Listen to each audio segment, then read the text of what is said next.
How do, folks? This is the full recap of the Bassmaster National Series, Kayak Series, Pickwick Lake event, the final event of the 2022 season. To say it was a struggle would be an understatement for sure, but you know, it was one of those things. For us personally, there were a lot of things in play, but I'm not even quite sure that if those things weren't in play, the results would have been any different. We'll just get right into it, man. From the time we got there, the first and foremost, another one of these learning experiences for us as we go through these certain types of tournament piece. We're now fishing on National Series professional level kayak fishing here. And some of these events are very, very far away from us in Colorado. This one was 18 plus actual drive time hours. By the time you factored in me trying to pull over at random places and just get a few Z's, we were on the road for a solid 24 hours. So that, I'm going to be honest with you, that took its toll on me. That little maneuver that I tried right there, that's not going to happen again if we engage this long of a trip. I may have been able to do that, 10 years ago, 20 years ago, with no problem. But I can tell you, I may be able to drive it straight through. The problem is once you get on location, man, you're wiped out for a day or two. And when you only have X number of days to pre-fish, you don't have that luxury to be wiped out for a day or two to recoup. I never really felt like mentally I was 100% locked in for this event. So that, and again, I want to preface with, that's not an excuse by any measure, because I'm not quite sure anything would have been any different at the end of the day there, because Pickwick was just being finicky. This is part of the Tennessee River, right? So I'm going down there. I'm excited because it's a river, man. I'm going to fish this thing like a river system. Based on research that I had done, I should have been able to in the right setting, and it just did not want to cooperate that way for me this week. So I kind of switched midstream, started fishing a little bit more like a lake, and it didn't want to play that way either. The bait and the bass were just not where I anticipated them to be, and I found myself chasing the whole week, just trying to track things down, where they were at, the movement they were making, where they were going. And when I'd come across something and see it, it just felt very nomadic, like they weren't schooling up, like they should be this time of year. And I'm talking greens and browns, man. At least I didn't find that. If other guys did, more power to them. But I just was not seeing anything along those lines. So the pattern, it wasn't so much a pattern as it was just trying to find an area that I could fish my strengths in and really, put my head down and grind out, a couple days. And that's kind of what we had turned to. We went down there with the hopes of swinging for the fence, meaning big baits, big fish. That's what we were going to go after. And with, 2 days down, half a day's left of practice to go, still hadn't found even the numbers to say that, okay, this is where the little guys are at. So it just made it very, very difficult to try to piece all that together. And the area that I chose on day one, there were only 2 of us that launched out of there, so that should tell you something. Out of a field of 80 anglers, our buddies found the same issues. They kind of, they had a lot of people launching from their ramp, but many of those same people that launched from there did not do very well. just real finicky numbers. Of course, as always, like there's a handful of anglers that just land on the mother load, which happens at this level of fishing. It's going to happen at every event. So if you're not landing on that, really quality bite, you're in trouble. But at any rate, regardless of the fishing results, it was a bucket list item to go fish the legendary Pickwick. That area around there, Alabama, Mississippi, Tennessee, is absolutely stunning. We couldn't have asked for any better weather. Low 80s during the day. The humidity was almost non-existent. At night, it was getting down into the mid to lower 50s. We were able to have a campfire a couple times there at the Airbnb. Thursday night, we had some veterans and first responders come over to the Airbnb and have a little barbecue and some fellowship with us. We got a chance to share what we do and what the mission is of the Romans Warrior Foundation, our field ops division. Got a chance to share some fishing stories. That was a big deal. Josh Deal, Real Deal Fishing, and his travel buddy, another Bassmaster angler, Dan K. DK and Josh were both there on hand for this whole thing. We can't thank them enough for their hospitality and willingness to come share in this fellowship with us, and be a part of Romans Warrior Foundation to help us with that. Bring some cool experiences to guys.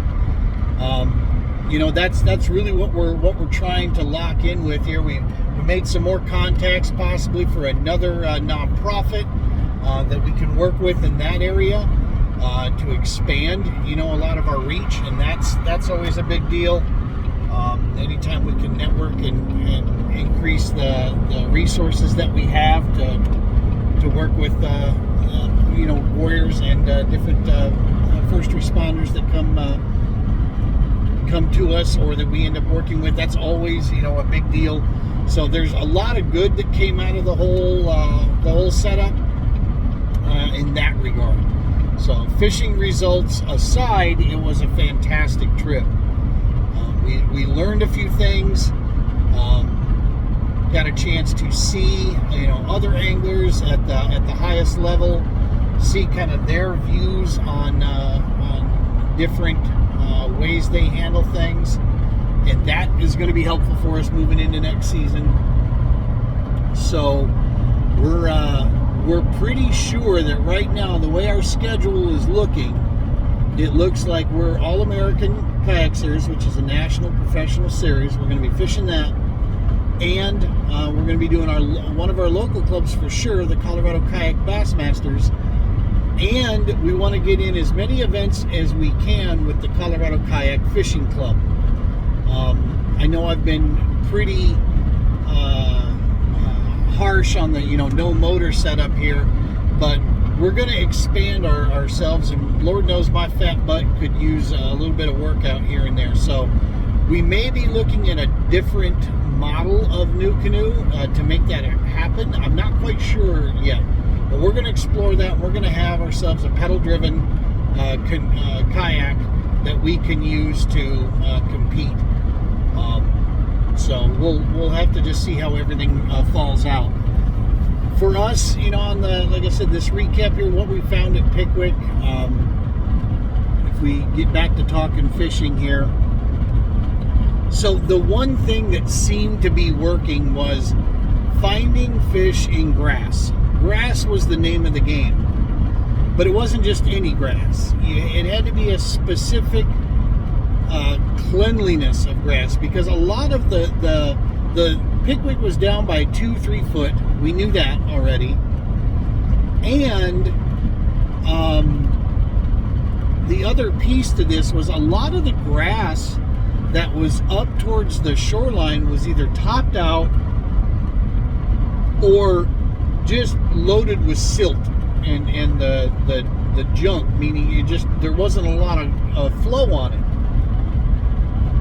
Low flow, dead weeds, not a lot of good oxygen there. Usually, you will find some fish there, but quality-wise, you're usually not going to find them in that type of junk. you need to find the clean weeds, find the clean grass that's got a decent amount of current running through it to help keep it clean and filter out. And that's where we were finding them. When I say we, I mean primarily one of the guys in the house there was finding them in that type of setup. Other than that, we were finding onesie twosies off of relating to timber, some laydowns. We were finding relating to some rocks, and especially the big rock spine that runs there. But it was like onesie twosies, and they were small. The quality just wasn't there. For me, whatever reason, I do not know what the deal was. This started on Thursday morning, happened Thursday, Friday, Saturday, and today on Sunday it happened. Which was, I could find a couple fish in the morning, but then when that morning bite window would shut down, I, for whatever reason, could not find them again. They just eluded me the entire time. And so we just found ourselves basically, like I said before, just chasing the whole time and trying to track this down. If we'd find one, it would be a dink, a 10 or 11 inch, fish, which just isn't going to get it done. So yeah, it put us in an awkward situation.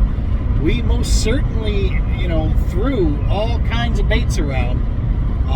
For the most part, I got to tell you, man, the Berkley Slobber Knocker was the deal for us through practice and day one. I couldn't miss with it. It was, when nothing else was working, that Slobber Knocker was getting the job done.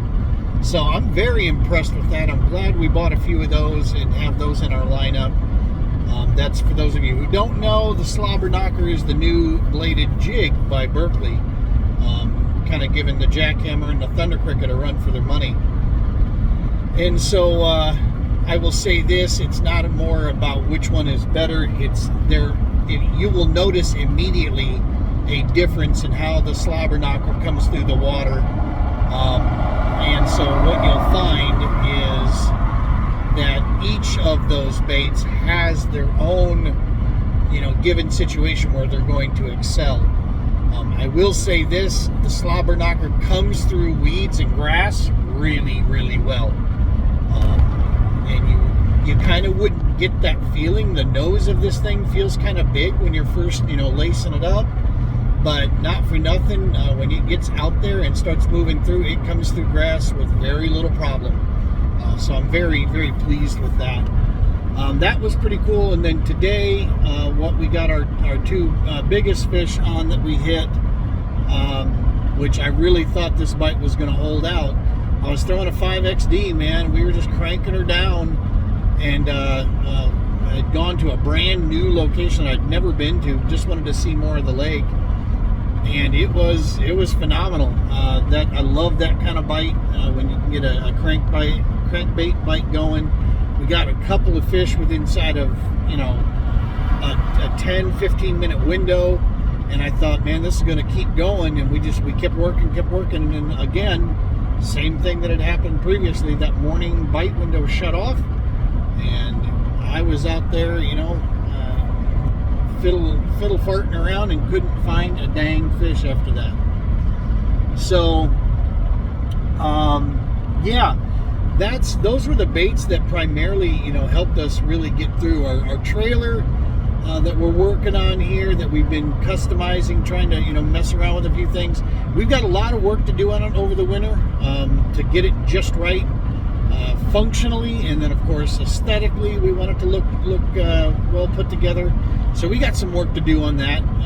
The Unlimited performed as usual, man. This craft is and I openly tell people, I've never fished out of another kayak. This has been the one and only that I've ever fished out of.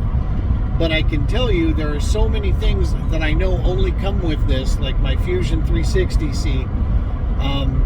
that it's going to be hard pressed to get me to fish out of something else. It is a really, really good kayak, and I am very, very impressed with it for this season that I just fished out of it. So next season should be a lot of fun. And that pretty much, I mean, that's really the gist of it here. I think if the last I saw, Drew Gregory was in the lead. I got a chance to meet Drew. He's an awesome dude. Hopefully, I'm going to try to reach out to him. Hopefully, we get a chance to get him on the podcast. The guy is a kayaking guru, to say the least, and he's a hell of a stick. So, had some big names out there for sure showing up for this one. It was a lot of fun to see some of our sports best. A lot of the Hobie players were definitely there. And Bassmaster's got some new stuff that they're going to be working through. There's been some administrative changes with the series.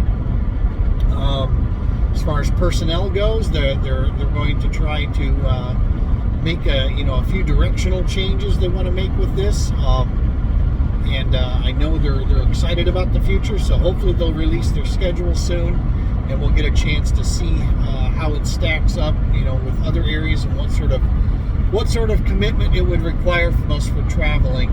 Because as I stated in in the beginning stages here, man, 18-19 hour drive time is just not something that I personally am willing to do straight through anymore.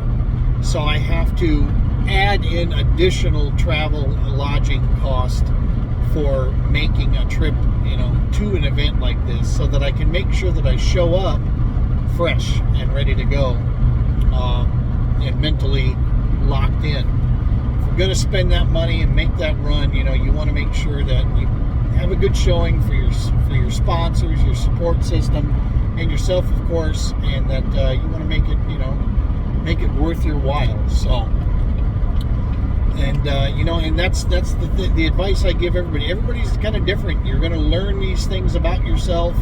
I've never had to drive that far for an event before, so this was the longest trip I've ever had to take for a fishing event.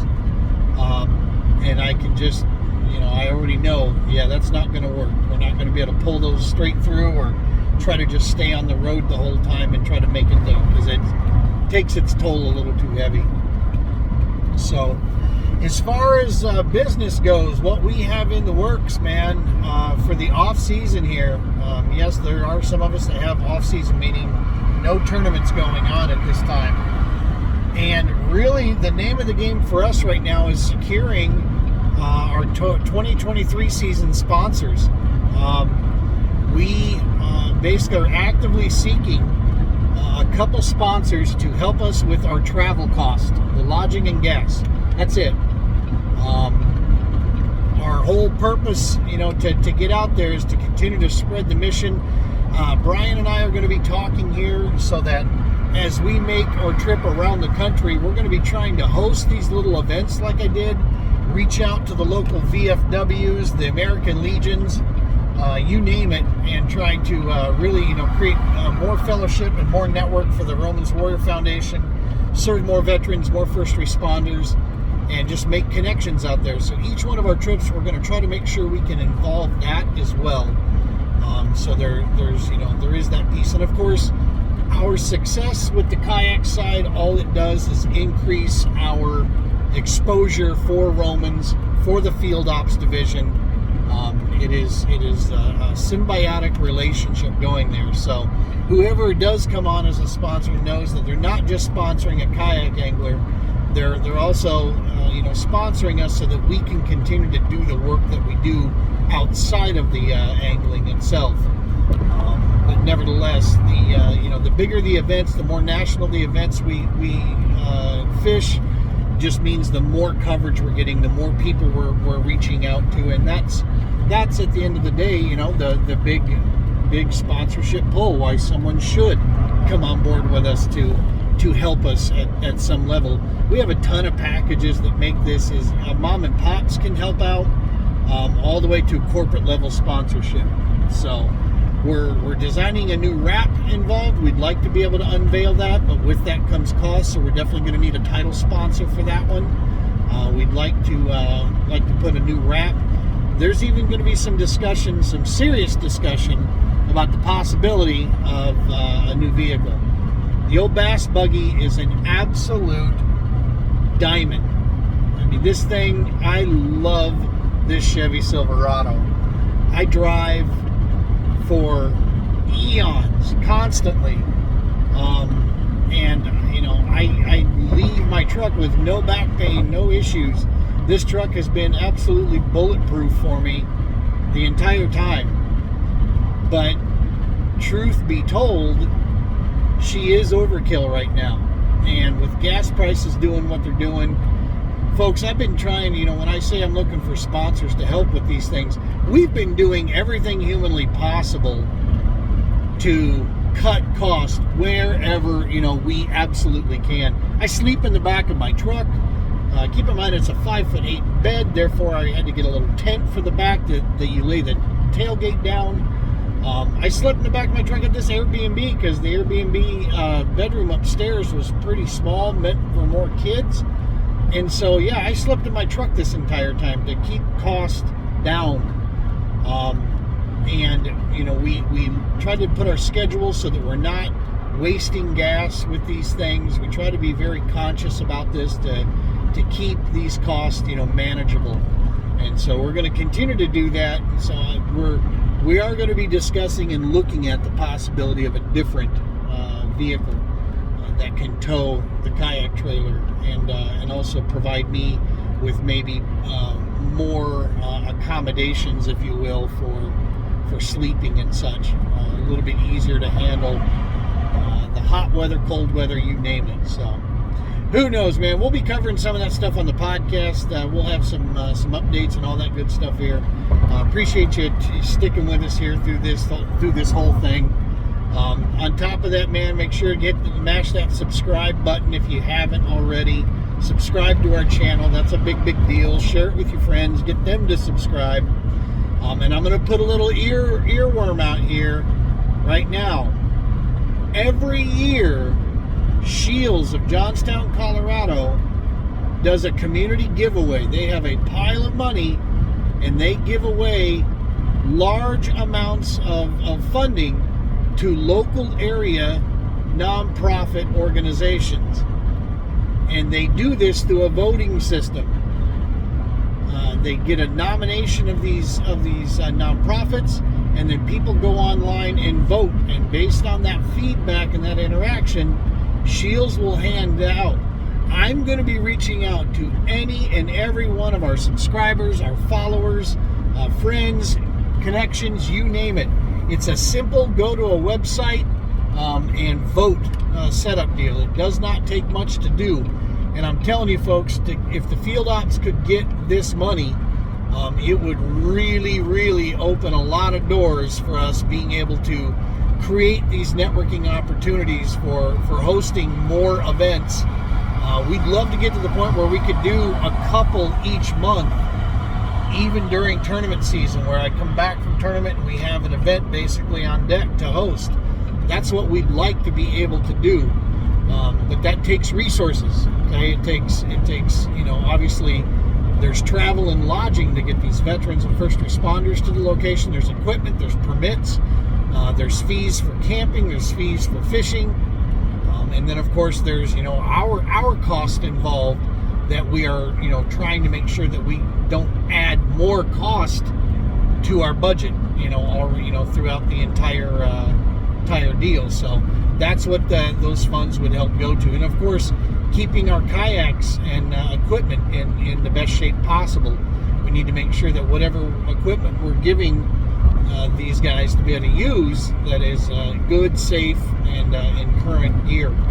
Fishing and kayaking and golfing and camping, you know, the whole gamut. So gonna be calling on you folks, man. We're gonna need some help with getting the votes to see if we can put something together. And so be ready for that. We'll see how many of you guys actually watch this video all the way through. So, hey, Thank you so much, guys. Much love to each and every one of you. It's been an amazing season. We'll do a full season recap piece. We'll get that put together, and we'll have that on the podcast, I'm sure. And be watching the podcast. There's going to be some cool stuff. If there's content you'd like to see, if there's someone you want us to interview, if there's a topic you want us to cover and go over, hey, man, comment, throw it to me, DM me, email, whatever. You name it, get a hold of me. We'll take care of it. We'll make it happen. So, as always, you guys, tie lines. Hey, be safe.